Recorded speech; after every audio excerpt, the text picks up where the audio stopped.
설립자들이 유치원 폐원 의사를 밝힘에 따라 이른바 보육 절벽으로 몰리고 있는 학부모들이 전국 모임을 만들어 이에 대응하고 나섰습니다.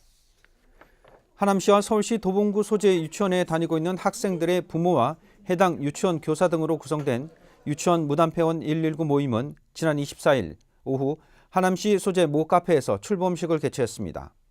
이들은 최근 사회적 논란이 되고 있는 일부 유치원들의 학부모 동의 없는 폐원 절차 진행의 부당성을 알리고 학부모가 협동조합을 구성해 유치원을 운영하는 이른바 부모 협동형 유치원의 설립을 위해 교육청 등 관계기관이 조속히 협조해 줄 것을 요구했습니다. 네, 학부모들의 이 같은 결정은 국회나 정부가 현 사태에 발빠르게 대응하지 못하고 있기 때문입니다. 그렇다면 무단폐원 119 모임의 역할은 무엇일까요? 취재 기자와 함께 자세히 짚어보겠습니다. 네, 오인석 기자 자리했습니다. 네, 결국 이 학부모들이 중심이 된 모임이 만들어진 거죠. 그렇습니다. 현재로서는 안타깝게도 이 문제의 유치원 설립자들이 폐원 의사를 전혀 굽히지 않고 있습니다. 네. 그런데 이 부모의 동의를 받지 않고 이른바 무단 폐원을 할 경우 설립자가 형사처벌도 받을 수가 있습니다. 그런데 그것을 감수하고 폐원을 하겠다라고 한다면 폐원 자체를 막을 수가 없기 때문에 이 학부모들 입장에서는 상당히 난감한 상황이 된 것입니다. 네. 학부모들이 전하는 출범 선언의 내용을 간단히 한번 들어보겠습니다. 인근의 병설, 단설 유치원으로 보내는 방법이 있다고 하지만 친구, 교사와의 관계를 무너뜨리고 생이별을 하라는 것은 너무 무책임하다고 봅니다. 현재의 교육 공동체를 온전하게 유지하는 것이 아이에게 교육적으로 필요합니다.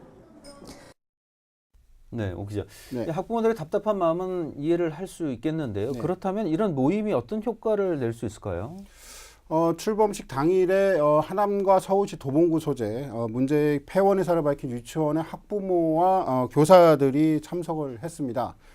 문제 해결을 위해 각자 노력해왔던 이 상황을 공유를 좀 했는데요. 네. 이 양측 학부모들이 만나왔던 교육당국과 지방자치단체 등으로부터 이렇다 할 지원 약속은 아직 받지 못한 것으로 파악이 됐습니다.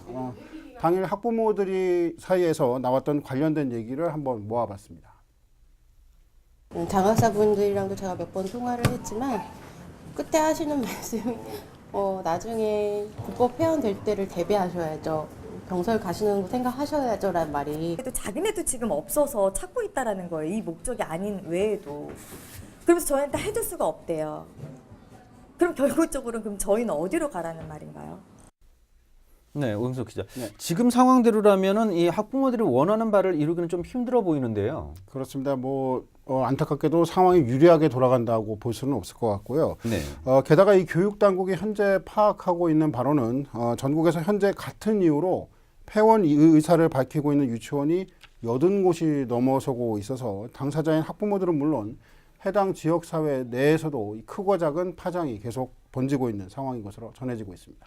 네, 앞으로도 이 문제 좀 지속적으로 취재를 해주십시오. 네, 오영석 기자 잘 들었습니다.